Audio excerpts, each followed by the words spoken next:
Buenos días. Hoy os traigo el libro Cuando todo se derrumba, palabras sabias para momentos difíciles, escrito por Pema Chodron. Es una monje budista, así que el libro es sobre la filosofía budista. Lo he elegido porque el tema creo que es muy apropiado con este momento, el capítulo que voy a leer, que se llama Intimar con el miedo. Es el primer capítulo de este libro. Espero que os guste. Embarcarse en el camino espiritual es como meterse en un bote muy pequeño y aventurarse en el océano en busca de tierras desconocidas. Cuando practicamos de todo corazón, nos sentimos inspirados, pero antes o después acabamos encontrándonos con el miedo. Pensamos que al llegar al horizonte estaremos en el fin del mundo y nos caeremos al vacío. Como todo explorador, nos sentimos atraídos a descubrir lo que nos está esperando ahí fuera, sin saber aún si tendremos el valor necesario para hacerle frente.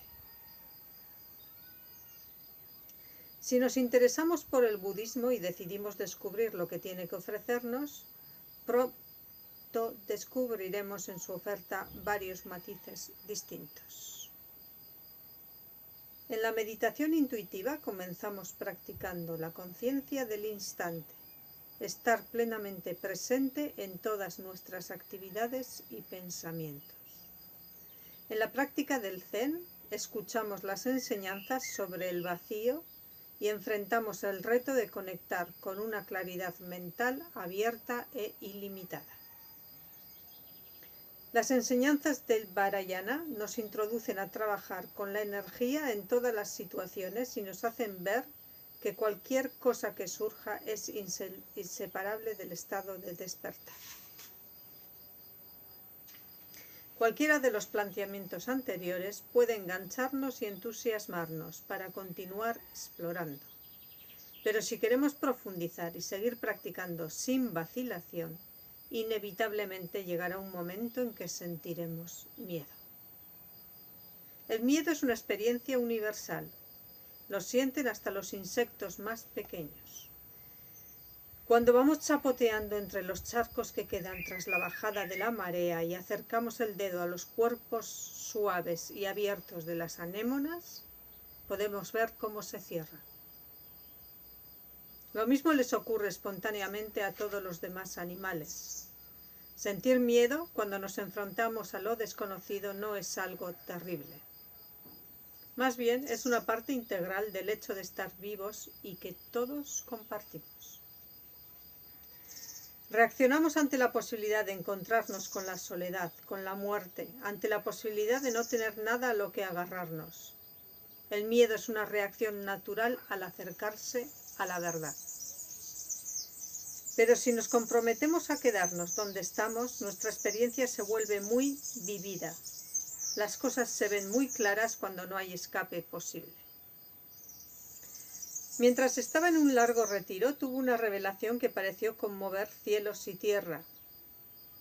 No podemos estar en el presente y al mismo tiempo planificar nuestra vida. Ya sé que parece algo muy evidente, pero cuando descubres algo así por ti mismo, te cambia. La impermanencia se vuelve algo vivido en el presente. Y lo mismo ocurre con la compasión, el coraje y la capacidad de maravillarse. Y también con el miedo. De hecho, cualquiera que esté en el límite de lo desconocido, plenamente en el presente, sin punto de referencia, experimenta la ausencia de base o fundamento, de un lugar donde agarrarse. Cuando nuestra comprensión se hace más profunda, descubrimos que el presente es un lugar muy vulnerable y lo que puede ser una experiencia absolutamente enervante y al mismo tiempo absolutamente tierna. Cuando empezamos nuestra exploración, tenemos todo tipo de ideales y expectativas. Buscamos respuestas que satisfagan el hambre que hemos sentido durante largo tiempo, pero lo último que deseamos es que nos vuelvan a hablar del hombre del saco. Evidentemente, la gente intenta avisarnos. Recuerdo que la primera vez que me dieron instrucciones de meditación, la profesora me describió la técnica, me dio las instrucciones necesarias para la práctica y luego añadió: por favor, no salgas de aquí pensando que la meditación te va a dar unas vacaciones de la irritación. De alguna manera, todas las advertencias del mundo no llegan a disuadirnos. De hecho, nos acercan más al sendero.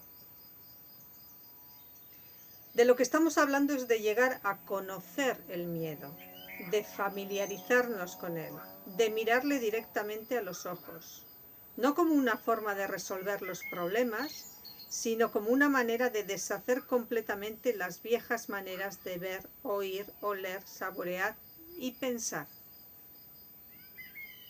La verdad es que, cuando realmente comenzamos a hacerlo, nos encontramos con que somos humillados continuamente. No va a quedar mucho espacio para la arrogancia que resulta de aferrarnos a nuestros ideales. La arrogancia que inevitablemente aflorará va a ser vapuleada de continuo por nuestro propio coraje de ir un paso más allá. Los descubrimientos que experimentaremos mediante la práctica no tienen nada que ver con ninguna creencia. Tienen mucho que ver con tener el coraje de morir continuamente.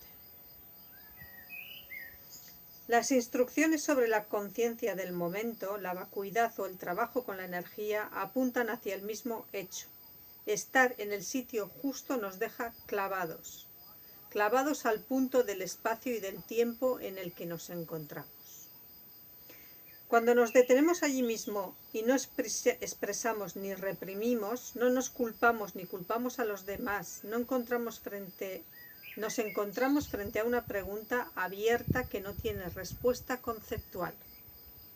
También nos encontramos con nuestro corazón. Un estudiante lo expresó muy elocuentemente. La naturaleza de Buda, astutamente disfrazada de miedo, nos da una patada en el culo para que estemos receptivos. En una ocasión asistí a una conferencia sobre la experiencia espiritual que vivió un hombre en India durante la década de los 60. Nos contó que estaba absolutamente dispuesto a librarse de sus emociones negativas. Luchaba contra la ira y la lujuria, luchaba contra la pereza y el orgullo, pero sobre todo quería liberarse del miedo. Su profesor de meditación le decía una y otra vez que dejase de luchar, pero él consideraba que aquello no era más que otra manera de explicarle cómo superar los obstáculos. Finalmente, el profesor lo envió a meditar en una pequeña cabaña al pie de las montañas. Él cerró la puerta y se dispuso a comenzar la práctica. Al llegar la noche, encendió 3 pequeñas velas. Hacia medianoche oyó un ruido en una esquina de la habitación y en la oscuridad pudo distinguir una gran serpiente. Estaba justo delante de él, balanceándose, y le miraba como una cobra real. Estuvo toda la noche totalmente alerta, manteniendo los ojos en la serpiente. Tenía tanto miedo que no podía ni moverse. Solo estaban él, la serpiente y su miedo. Justo antes del amanecer se apagó la última vela y él empezó a llorar. Pero no lloraba de desesperación, sino de ternura. Sintió el anhelo de todas las personas y animales del mundo. Conoció su lucha y su alienación. Todas sus meditaciones no habían sido más que lucha y separación. Entonces aceptó, verdaderamente aceptó de todo corazón, que era iracundo y celoso, que era un ser precioso más allá de toda medida, que se resistía y luchaba y que tenía miedo, sabio y estúpido, rico y pobre, y totalmente insondable. Se sentía tan agradecido que se levantó en medio de la oscuridad total, caminó hacia la serpiente y le hizo una reverencia. A continuación se tumbó en el suelo y se quedó profundamente dormido. Cuando despertó, la serpiente había desaparecido. Nunca supo si se lo había imaginado o si realmente había sucedido, pero no parecía importarle mucho. Como dijo al final de la conferencia, el contacto íntimo con el miedo hizo que sus dramas personales se colapsaran y finalmente el mundo que le rodeaba pudo llegar hasta él. Nadie nos dice nunca que debemos dejar de huir del miedo.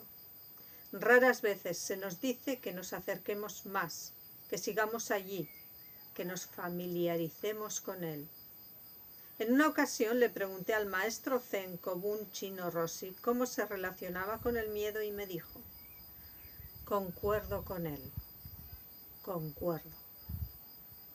Pero el consejo que solemos recibir es el de edulcorarlo, diluirlo, tomar una píldora o distraernos, cualquier cosa para hacerlo desaparecer. En realidad, no hace falta que nos animen a hacer este tipo de cosas porque lo que solemos hacer de modo natural es disociarnos del miedo. Ante la menor insinuación de su presencia nos descentramos y nos evadimos. Cuando sentimos que viene, desaparecemos. Y es bueno saber que solemos actuar así, pero no para castigarnos por ello, sino para desarrollar la compasión incondicional. Lo más descorazonador de todo es nuestra forma de engañarnos para evitar el momento presente. Sin embargo, a veces estamos acorralados. Todo se cae en pedazos y desaparece la posibilidad de escapar. En momentos así, las verdades espirituales más profundas parecen muy evidentes y ordinarias. No hay dónde esconderse. Podemos ver este hecho también como cualquiera, incluso mejor que cualquiera. Antes o después entendemos que, aunque no podemos hacer que el miedo tenga una apariencia agradable, él será el que nos introduzca a todas las enseñanzas que hemos leído o oído. Por eso, la próxima vez que te encuentres con el miedo, considérate afortunado. Aquí es donde el coraje entra en escena. Generalmente pensamos que la gente valiente no tiene miedo, pero la verdad es que conocen el miedo íntimamente. Al principio de nuestro matrimonio, mi esposo me dijo que yo era una de las personas más valientes que conocía. Cuando le pregunté por qué, me dijo que porque era una cobarde total. Pero a pesar de todo, seguía adelante y hacía las cosas. El truco consiste en seguir explorando y no abandonar aun cuando descubramos que algo no es lo que pensábamos, porque eso es lo que nos va a ocurrir una y otra vez. Nada es lo que pensábamos. Esto es algo que puedo afirmar con toda confianza. El vacío no es lo que pensábamos, y tampoco lo son la conciencia del presente o el miedo. Tampoco la compasión es lo que pensábamos, ni el amor ni la naturaleza de Buda, ni el coraje. Estas no son más que palabras en clave para describir cosas que no conocemos mentalmente, pero que cualquiera de nosotros puede experimentar. Son palabras que señalan lo que verdaderamente es la vida cuando dejamos que las cosas se caigan a pedazos y nos dejamos clavar al momento presente. Este es el capítulo sobre el miedo que nos invita a mirar el miedo de una forma diferente, a intentar conocer un poco más nuestros miedos. Incluso podríamos observar qué es lo que pasa en nuestro cuerpo, en nuestros pensamientos, en nuestra emoción, cómo se mueve, si podemos sentirla en algún lugar. Y así poder saber cómo es nuestra reacción, cómo es nuestro cuerpo, cómo es nuestra respiración. en el momento en que el miedo se presenta y poder observar ese miedo, tener esa relación íntima, como dice Pema Chodron, esa relación íntima que nos permita hacer algo diferente a lo que realmente hacemos siempre cuando tenemos miedo. Espero que te ayude a reflexionar, a afrontar las cosas de una forma diferente, las dificultades de una forma diferente, y que tengas un día estupendo.